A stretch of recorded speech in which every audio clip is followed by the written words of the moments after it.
Hello, അസ്സലാമു അലൈക്കും. ഇന്ന് പച്ചമാങ്ങ വെച്ചിട്ട് സിമ്പിളായിട്ട് റെഡിയാക്കി എടുക്കാൻ പറ്റുന്ന നല്ല ഹെൽത്തി ആയിട്ടുള്ള ഒരു കറിയുടെ റെസിപ്പിയാണ് കേട്ടോ. അപ്പോൾ ഈ ഒരൊറ്റ മാങ്ങ മതി നമുക്ക് ഈ ഒരു കറി റെഡിയാക്കി എടുക്കാനായിട്ട്. ഇപ്പോൾ മാങ്ങ സീസണൊക്കെ ആയതുകൊണ്ട് തന്നെ ഒട്ടുമിക്ക എല്ലാവരുടെ വീട്ടിലും മാങ്ങയൊക്കെ ഉണ്ടാവും. അപ്പോൾ ട്രൈ ചെയ്ത് നോക്കാൻ പറ്റിയിട്ടുള്ള ഒരു അടിപൊളി ഐറ്റം തന്നെയാണ്. അപ്പോൾ നന്നായിട്ട് തന്നെ മൂത്തിട്ടുള്ള ഒരൊറ്റ പച്ചമാങ്ങയാണ് കേട്ടോ ഞാൻ ഈ ഒരു കറി റെഡിയാക്കി എടുക്കാനായിട്ട് ഇവിടെ എടുത്തിട്ടുള്ളത്. അപ്പോൾ അതിൻ്റെ തൊലിയൊക്കെ കളഞ്ഞെടുത്തതിന് ശേഷം ഇതുപോലെ ചെറിയ പീസാക്കിയിട്ട് കട്ട് ചെയ്ത് മാറ്റി വെച്ചിട്ടുണ്ട്. ഇനി ഇതിനെ നമുക്ക് മിക്സിയുടെ ജാറിലേക്ക് ഇട്ട് കൊടുക്കാം. അപ്പോൾ കറി എത്രത്തോളം വേണോ അതിനനുസരിച്ചൊക്കെ നിങ്ങൾക്ക് മാങ്ങയുടെ അളവ് കൂട്ടിയും കുറച്ചൊക്കെ എടുക്കാം കേട്ടോ. പിന്നെ ഇതാ ഇതിലേക്ക് ഞാൻ ഒരു 1/4 കപ്പിനെടുത്ത് ചെറിയ തേങ്ങയാണ് ചേർത്ത് കൊടുക്കുന്നത്. അപ്പോൾ നല്ല ഫ്രഷ് ആയിട്ടുള്ള തേങ്ങ തന്നെയാണ് കേട്ടോ ചേർത്ത് കൊടുത്തിട്ടുള്ളത്.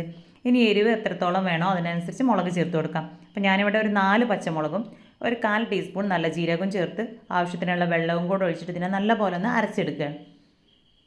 അപ്പോൾ പച്ചമുളകിന് പകരം നമ്മുടെ കാന്താരി മുളക് ഉണ്ടെങ്കിൽ അത് എടുക്കുകയാണെന്നുണ്ടെങ്കിൽ കുറച്ചും കൂടെ നല്ല ഒരു ടേസ്റ്റാണ്. ഇനി ഇതിനെ നമുക്ക് നല്ലപോലെ നരച്ച് മാറ്റി വെക്കാം. ഇനി സ്റ്റൗവിൽ ഒരു ചട്ടി വെച്ച് കൊടുത്തതിന് ശേഷം ചട്ടി ചൂടായി വരുന്ന സമയത്ത് അതിലേക്ക് 1 ടേബിൾ സ്പൂണോളം വെളിച്ചെണ്ണ ചേർത്ത് കൊടുക്കാം. ഇനി വെളിച്ചെണ്ണ ചൂടായി കഴിഞ്ഞാൽ അതിലേക്ക് ഒരു 1/2 ടീസ്പൂണോളം കടുക് ചേർത്ത് ഒന്ന് പൊട്ടിച്ചിട്ടെടുക്കാം. അപ്പോൾ നമ്മുടെ കടുകൊക്കെ നല്ലപോലെ പൊട്ടി വന്നതിന് ശേഷം പിന്നെ അടുത്തതായിട്ട് ഇതിലേക്ക് ചേർത്ത് കൊടുക്കേണ്ടത് ചെറിയുള്ളിയാണ്. അപ്പോൾ ഇത് അരിഞ്ഞെടുത്തിട്ടല്ല കേട്ടോ ചേർത്ത് കൊടുത്തിട്ടുള്ളത്. ഏകദേശം ഒരു 10 ചുവന്നുള്ളിൻ്റെ അടുത്താണ് ഞാൻ ഇതിലേക്ക് എടുത്തിട്ടുള്ളത്. അതൊന്ന് ചതച്ചെടുത്തിട്ടാണ് ചേർത്ത് കൊടുത്തിട്ടുള്ളത്. അപ്പോൾ സാധാരണ നമ്മൾ ഇഞ്ചി വെളുത്തുള്ളിയൊക്കെ ഒന്ന് കുത്തിയെടുക്കുന്ന ആ ഒരു രീതിയിൽ തന്നെ ചെറുതായിട്ട് കുത്തിയെടുത്താൽ മതി. മിക്സിയിലിട്ടിട്ടൊന്നും അടിച്ചെടുക്കേണ്ട ആവശ്യമില്ല. ഇനി ഇതാ ഉള്ളിയൊക്കെ ഏകദേശം ഒന്ന് മൂത്ത് വരുന്ന സമയത്ത് അതിലേക്ക് ഒരു 2 വറ്റൽമുളക് ചെറുതായിട്ട് തന്നെ കട്ട് ചെയ്തിട്ട് ചേർത്ത് കൊടുക്കാം. പിന്നെ ഒരു 1/2 ടീസ്പൂൺ ചില്ലി ഫ്ലേക്സും ആവശ്യത്തിനുള്ള കറിവേപ്പിലയും കൂടെ ചേർത്ത് കൊടുക്കാം. അപ്പോൾ കറിവേപ്പില അത്യാവശ്യം വലുപ്പമുള്ളതായതുകൊണ്ട് തന്നെ ഞാൻ കട്ട് ചെയ്തിട്ടാണ് ചേർത്ത് കൊടുത്തിട്ടുള്ളത്. അതുപോലെ തന്നെ ചില്ലി ഫ്ലേക്സ് ഇഷ്ടമുണ്ടെങ്കിൽ മാത്രം ചേർത്ത് കൊടുത്താൽ മതി, അത് ഓപ്ഷനിലാണ് കേട്ടോ. ഇനി ചെറിയൊരു കളർ കിട്ടാൻ വേണ്ടി ഞാൻ ഒരല്പം മഞ്ഞൾപ്പൊടി കൂടെ ചേർത്ത് കൊടുത്തിട്ടുണ്ട്, അതും ഓപ്ഷനിലാണ്, ഇഷ്ടമുണ്ടെങ്കിൽ ചേർത്ത് കൊടുത്താൽ മതി. അപ്പോൾ ഇത് നമ്മുടെ ടേസ്റ്റിനെ ബാധിക്കുന്ന കാര്യമല്ല. അപ്പോൾ ഞാൻ ജസ്റ്റ് ഒരു കളർ കിട്ടാൻ വേണ്ടിയിട്ട് മാത്രമാണ് കേട്ടോ മഞ്ഞൾപ്പൊടി ചേർത്ത് കൊടുത്തിട്ടുള്ളത്. അപ്പോൾ എല്ലാം കൂടെ നല്ലപോലെ ഒന്ന് മൂപ്പിച്ചെടുത്തതിന് ശേഷം നേരത്തെ നമ്മൾ അരച്ച് മാറ്റി വെച്ചിട്ടുണ്ടായിരുന്ന മാങ്ങയുടെ മിക്സ് ഇതിലേക്ക് ചേർത്ത് കൊടുക്കാം.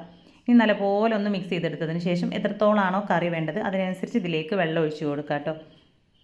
അപ്പോൾ വെള്ളത്തിൻ്റെ ഒരു പ്രത്യേകിച്ച് അളവ് ഞാൻ പറയണില്ല കേട്ടോ. തിക്കായിട്ട് കറി വേണ്ടവർക്ക് അതിനനുസരിച്ച് വെള്ളം ഒഴിച്ച് കൊടുക്കാം. അപ്പോൾ ഈ ഒരു സമയത്തിന് നമുക്ക് മനസ്സിലാവുമല്ലോ എത്രത്തോളം ഇതിലേക്ക് വെള്ളം ഒഴിക്കണം എന്നുള്ളത്. അപ്പോൾ ലൂസായിട്ട് വേണ്ടവരാണെന്നുണ്ടെങ്കിൽ കുറച്ചധികം വെള്ളം ഒഴിച്ച് കൊടുക്കാം. അപ്പോൾ ഇതുവരെ നമ്മളിതിലേക്ക് ഉപ്പ് ചേർത്ത് കൊടുത്തിട്ടില്ല. അപ്പോൾ ഈ ഒരു സമയത്താണ് ഞാൻ ഉപ്പ് ചേർത്ത് കൊടുക്കുന്നത്. എല്ലാം കൂടെ ചേർത്ത് ഇനി ഒന്ന് ചെറുതായിട്ട് തിളപ്പിച്ചിട്ടെടുക്കാം കേട്ടോ. അപ്പോൾ അത് അത്യാവശ്യം നല്ല പുളിയുള്ള ഒരു മാങ്ങ ആയതുകൊണ്ടാണ് ഞാൻ ഇതിലേക്ക് തൈരൊന്നും ചേർത്ത് കൊടുക്കുന്നില്ല. ഇനി പുളി കുറവായിട്ടുള്ള മാങ്ങയാണെങ്കിൽ ഈ ഒരു സമയത്ത് ഇതിലേക്ക് ഒരു 1/2 കപ്പ് തൈര് ചേർത്ത് കൊടുക്കാം കേട്ടോ.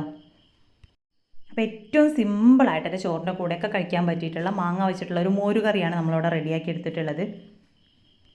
അപ്പോൾ ശരിക്കും നമുക്കിതിലേക്ക് അധികം ഇൻഗ്രീഡിയൻസിൻ്റെ ഒന്നും ആവശ്യമില്ല. അത്യാവശ്യം നല്ല പുളിയുള്ള മാങ്ങയാണെങ്കിൽ മെയിനായിട്ട് മാങ്ങയും തേങ്ങയുമാണ് ഇതിലേക്ക് ആവശ്യമായിട്ടുള്ളത്. അപ്പോൾ വീട്ടിൽ പച്ചമാങ്ങയൊക്കെ ഉള്ളവരാണെങ്കിൽ എന്തായാലും ഇതൊന്ന് ട്രൈ ചെയ്ത് നോക്കുക കേട്ടോ. അപ്പോൾ വേറെ കറിയൊന്നും വെക്കാനായിട്ട് നമുക്കൊന്നും ഇല്ലാന്നുണ്ടെങ്കിലും ഇതുപോലെ പച്ചമാങ്ങ ഉണ്ടെങ്കിൽ ഈസി ആയിട്ട് തന്നെ കറി റെഡിയാക്കി എടുക്കാം. അപ്പോൾ ഇന്നത്തെ ഈ ഒരു കുഞ്ഞു വീഡിയോ ഇഷ്ടമായിട്ടുണ്ടെങ്കിൽ ലൈക്ക് ചെയ്യുക. അതുപോലെ തന്നെ നിങ്ങളുടെ അഭിപ്രായങ്ങളൊക്കെ കമൻറ്റായിട്ട് അറിയിക്കുക.